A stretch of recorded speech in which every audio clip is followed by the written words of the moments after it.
Hey MMT followers, Christina Fuges with MoldMaking Technology, and I am here for another quick MMT chat. My guest today is Don Smith, who has spoken to me a lot over the years. We've had a lot of conversations just about the future of mold making. So I wanted to get him on one of these chats to kind of break that down. So Don is the North American Senior Tooling Engineer for Scholle IPN in Northlake, Illinois. And he is one of MoldMaking Technology's newest Editorial Advisory Board members.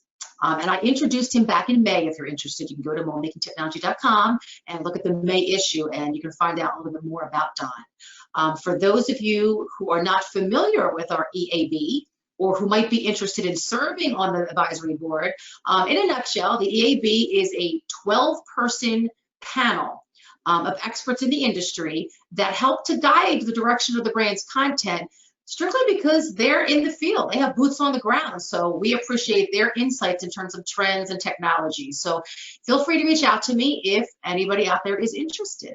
So before we get into Don's perspective on what you see happening in the world of mold making, why don't you give us a little snapshot of your work history? Sure, no problem. It goes back starting in actually 1971.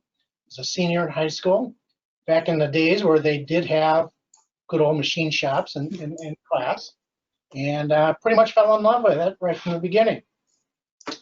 So during that program in my senior year, it was like a work program, and so going through the process there, I was employed by one of the little startup shops back in early 1970s that when you would go and you'd buy a mill and a surface grinder and a drill press, and you're a mold shop, right? You're a business. Right.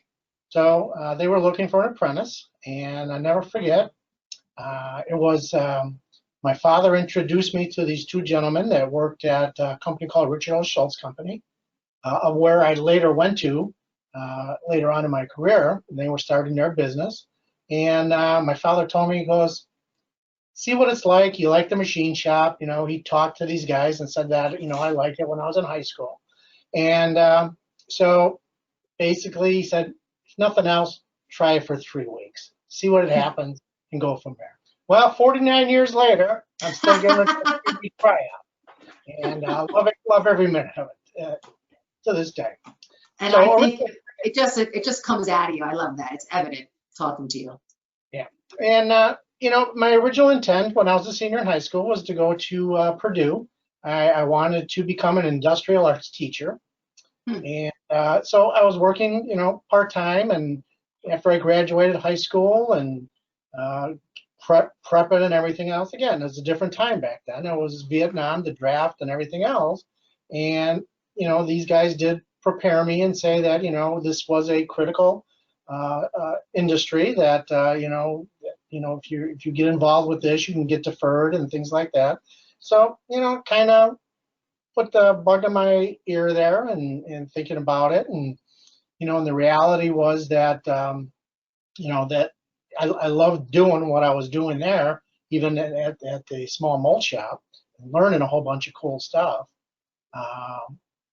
So I decided that, okay, I'll stick it out. So I went through the apprenticeship program now. Lasted there till the oil crisis in 1974, and where everything kind of slowed down. And then I moved over to, like I said, Richard Schultz Company. I was there for about 20 years. Started off full-fledged mold maker. Got into learn design on the board. So got into that. You know, started designing my own stuff and then I would go back to the shop and build it. And then mid 80s, that's when, you know, I started getting PCs and some of these, you know, new softwares that came out. So they said, would you be interested? I go, hell yeah, I'd be interested. So got in on the ground floor with that. Learned about programming and CAMs, and it was very interesting back then because a lot of the, you know, the computer people, the software people really didn't understand what we were doing, so they would come to us and say, well, you know, for example, we want to do this, you know, this roofing program and blah blah blah. So we would work with them and kind of be their, you know, their alpha site, and so nice. got to learn about, you know, the intricacies of programming and how things go, and just scaled up from there. After a period of time, after 20 years, the original owner passed, and started looking for some other opportunities. They were in the midst of, some, different types of things, and so I looked for another opportunity.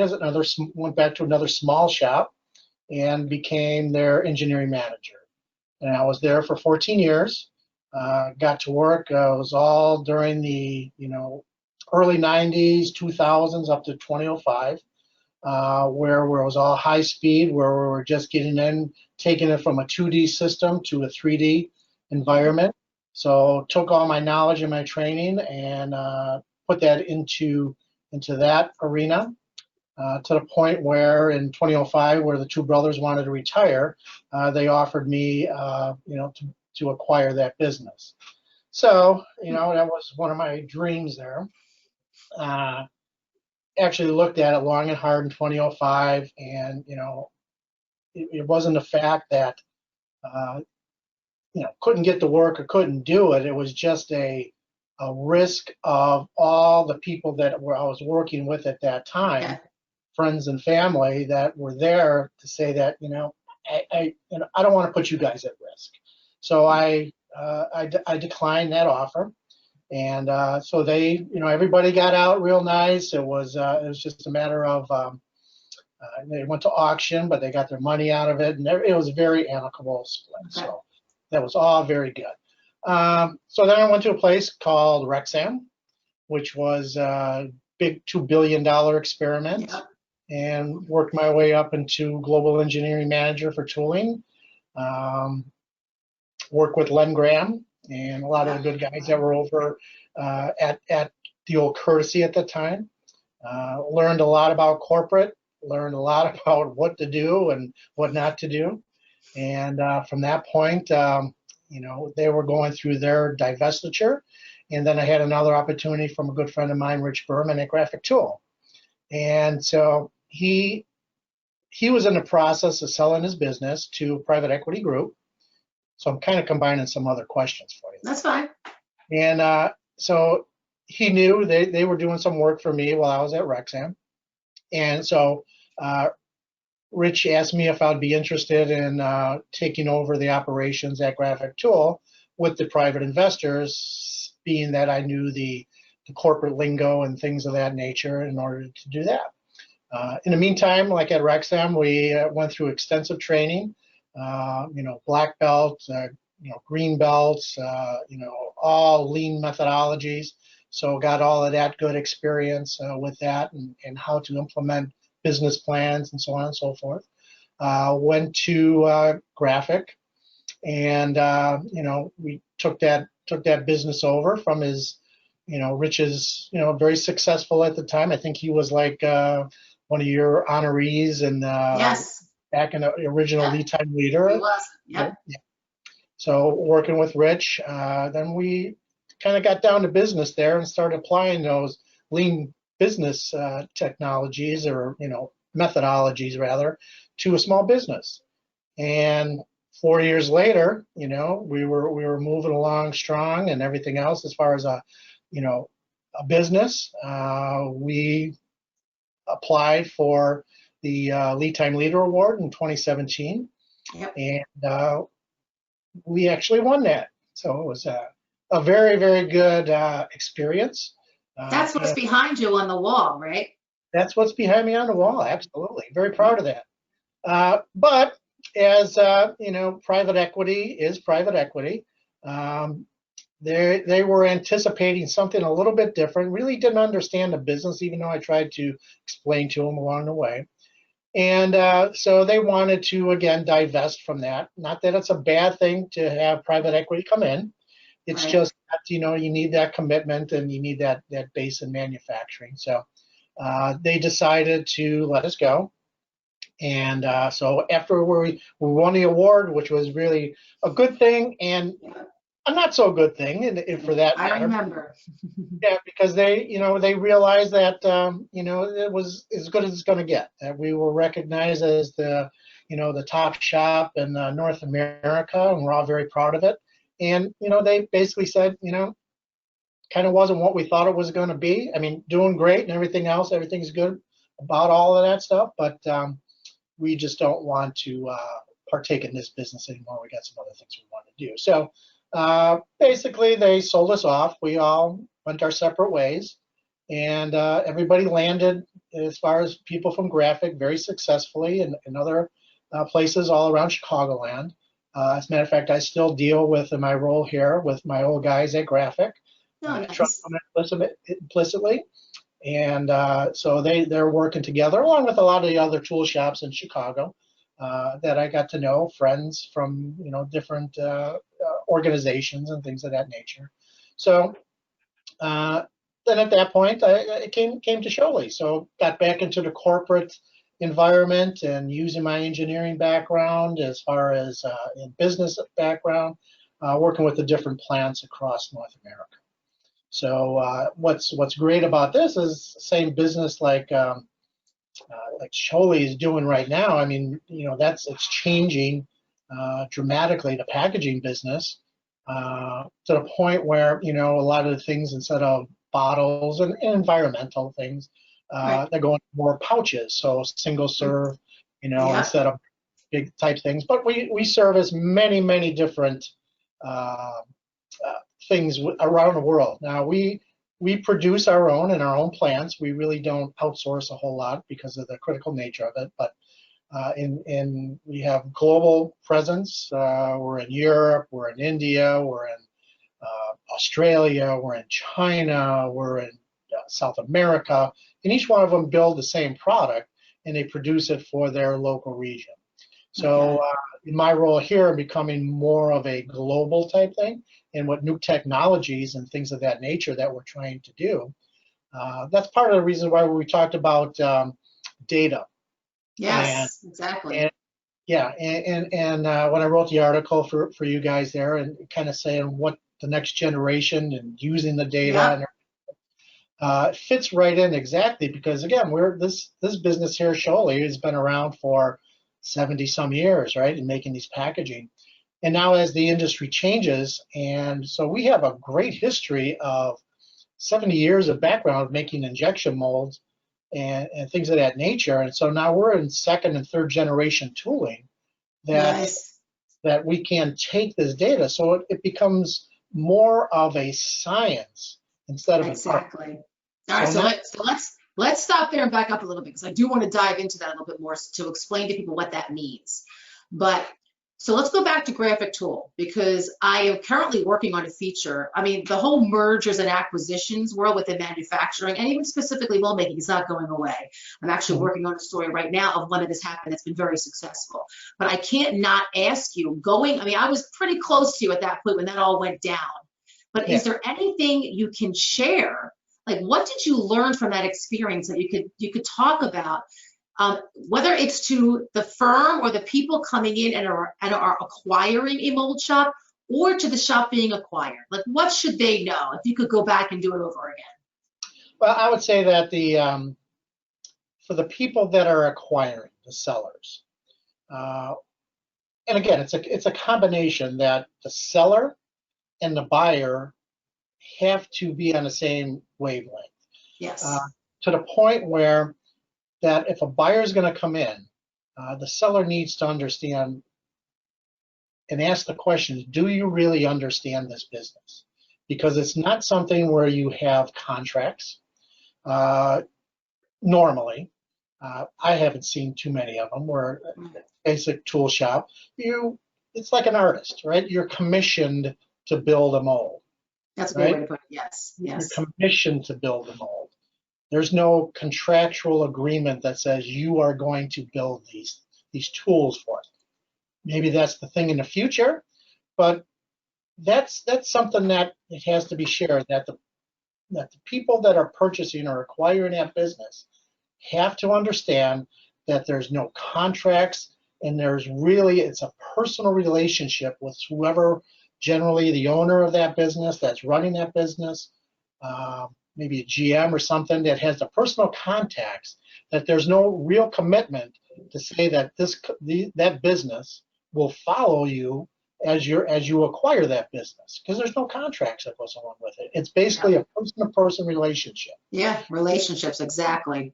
So really what the acquiring business has to bring to the table is the ability to speak that corporate language, to understand what it means to do these things, to how you can acquire customers, right? So that you can generate the next type of generation of tool shop that will really become a strategic partner to that OEM or custom molder. In a lot of cases, in my case, what I wanted to do when I was at Graphic,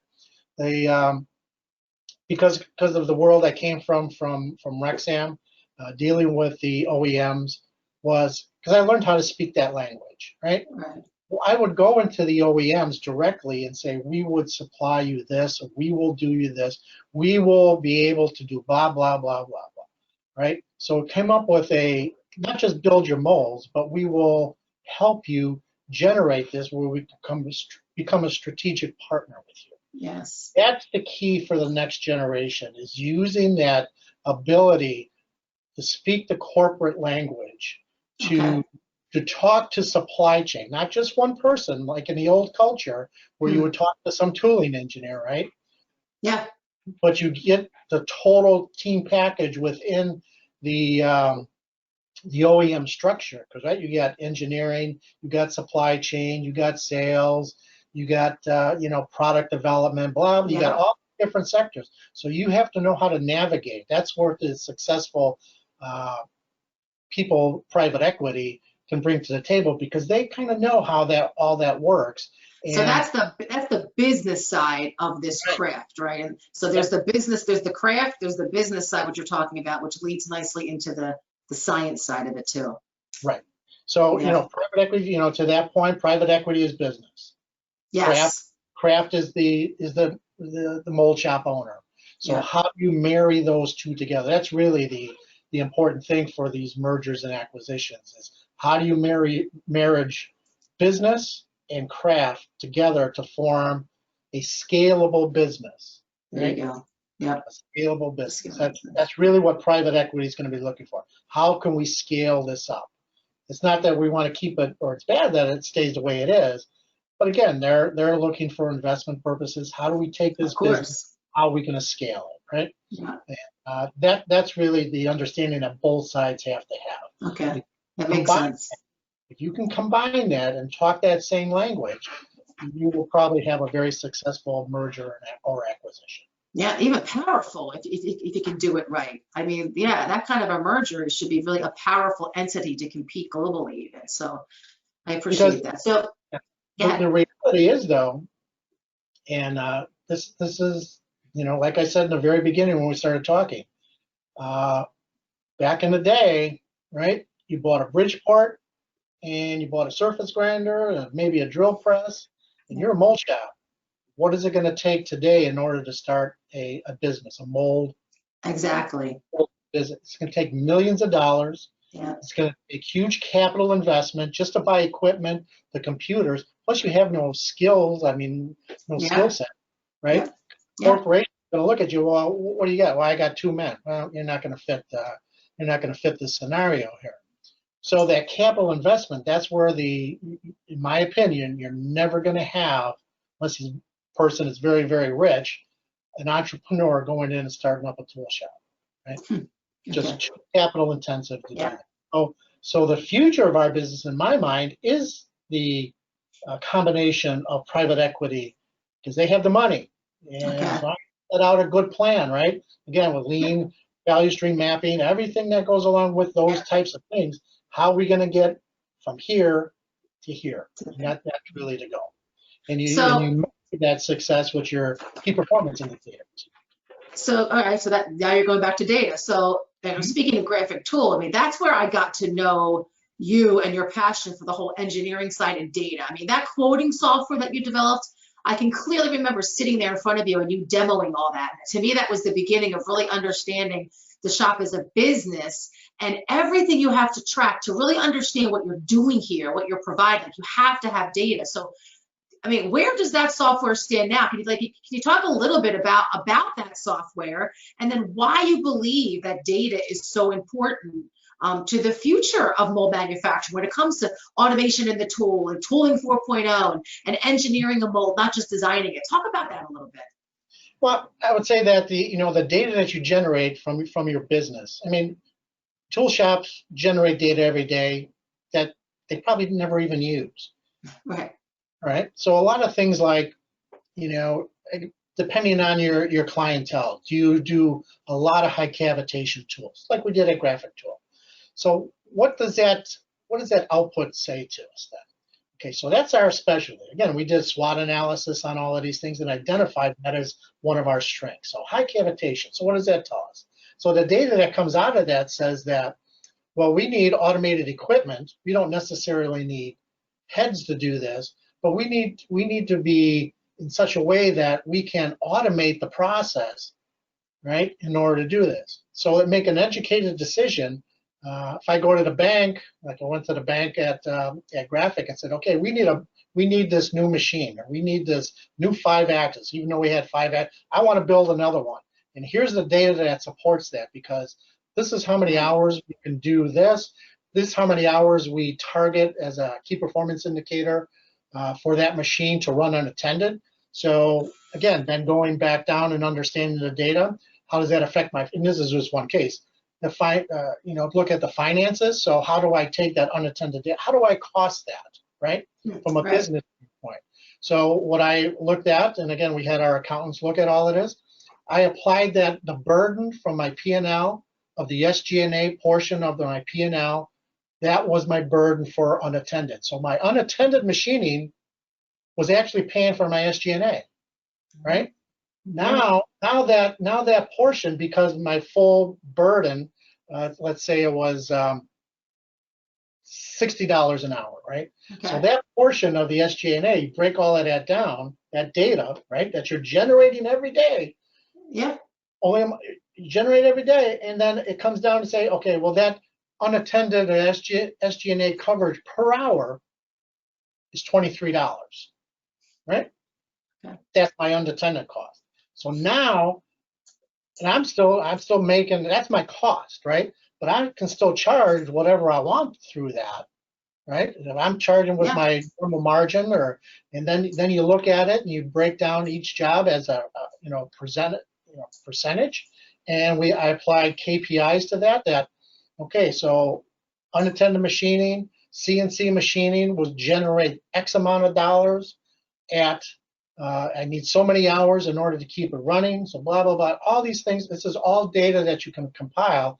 And now when I go to the bank, in order to get finance for that machine, here's my data. This is how we're going to do it. This is how we're going to pay for it. Done, right? It's done, okay? You got your plan. There you go. Whereas you go, a lot of the smaller tool shop, well, I want to get this 5-axis. Well, why do you want that 5-axis? Well, these guys over here have it, so I want to. Yeah. I want to compete. Yeah. Yeah. So, well, how are you going to pay for it? I mean, how many purchase orders you have for? I don't know what your sales going to be in. I don't know, right? Because we're commissioned. We don't have a contract, right? It all depends on the economy. And what's the bank going to tell you? Yeah, probably. That doesn't sound so good, right? Right. So that's where the future of using data is number one to. Create your business, run your business by the numbers. The numbers they're right there in front of you. You can tell exactly what you need to do, where you need to go. You do a SWOT analysis.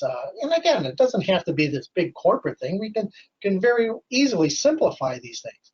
So anyways, getting back to the, data and quoting numbers. So what I did was by customer, right, and by family of tool, I would break down all the numbers after each job was done.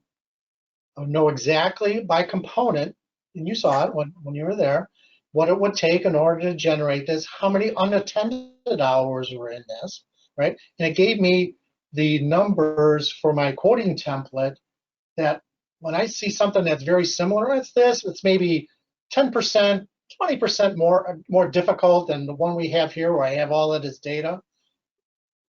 20% more adds up to this. just run it through, drop through, and you saw it, right? So Yeah. I type in one number, it tells me the whole, what everything targeted should break down.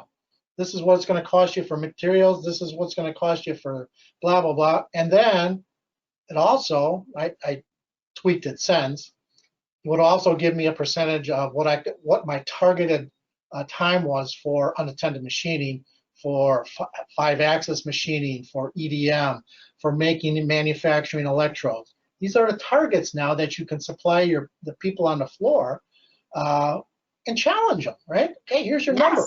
Right? And now that you can incentivize them by saying that, okay, if you beat these numbers, man, this is all our money. To shoot for, right? Goals. I love that. Right, this is all our money. This is how we're going to split it up. And that's what I tell the guys at Graphic. I said, this is our money, right? This is our money. So how are we going to, if we generate this, let's split it up. Let's share it. Let's do this. Let's incentivize these things. Awesome. And so it's using those techniques. It's using that data to run a business. On the engineering side, yes, using data. The more OEMs that are out there now and more businesses, the bigger businesses through acquisitions and everything else, who really, the tooling engineers, like I said before, the tooling engineers, the supply chain people, they're all part of that equation. So what you really have to get in there and talk to the OEMs, if you're going to do this, is use the data and prove to them what makes your tool, your mold, different from there. How is it going to perform, right? How is it going to work out in this? How is it going to be better than that? I mean, come on, we can all build basically the same tool. We all have the same equipment. Yes. It's your engineering that makes the difference. So what's really the difference between a Mercedes, right, and a Chevy, even say it, right? Not that Chevy's bad, but you're going to get a little more of that engineering. You're going to, in the Mercedes, you're going to have more outputs, like our cars now, right?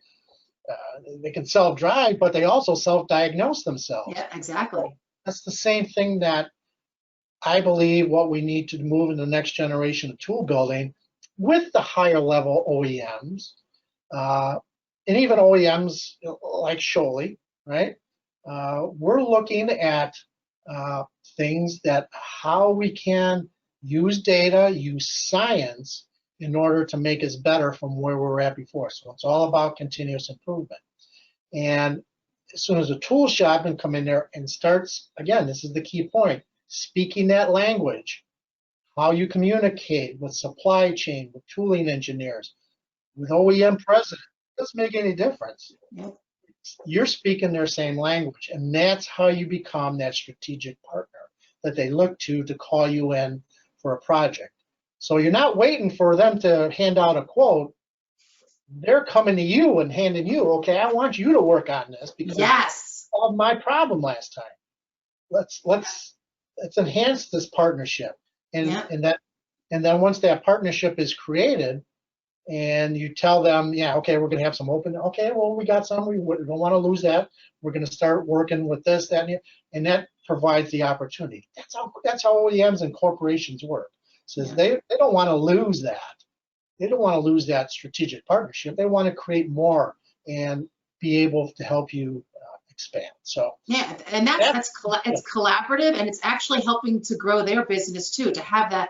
It's all based on these relationships. And I've been saying forever that the mold builder, not that it's easy, needs to inject themselves earlier in the process, earlier and earlier. And it's all based on data. Like if you don't know data in both aspects, the business side and the science of the tool too, because a lot of these molds are becoming machines themselves, like what you're able to put into that mold.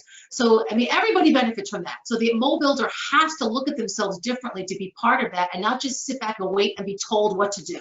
Because they know so much more than their customers a lot of times, right? That they can help make that a better product. Right, and it works both ways. Is that product designers within the organization, within the OEM, will reach out to the mold maker and say, well, is this really manufacturable? And can we do this? Or train us on this, or help us with that. And that's where you get that early interaction, and that's where you can sell your expertise. So again, it's about using data, using science to predict, right? Yeah. You know, that's what the mold builder of the future is going to be. It's going to be, you know, it's not so much where you're just cutting steel anymore. You're providing a product, and if you get into that mindset that you're supplying a sophisticated piece of technology, not just a mold, you're not just cutting steel, Right. but something that has outputs and measurables that you can sell to your clients, and they can use these tools to make their business more efficient and run better and diagnose problems. So that's really where the data comes in, and that's really where the engineering, in the future of engineering, comes into play.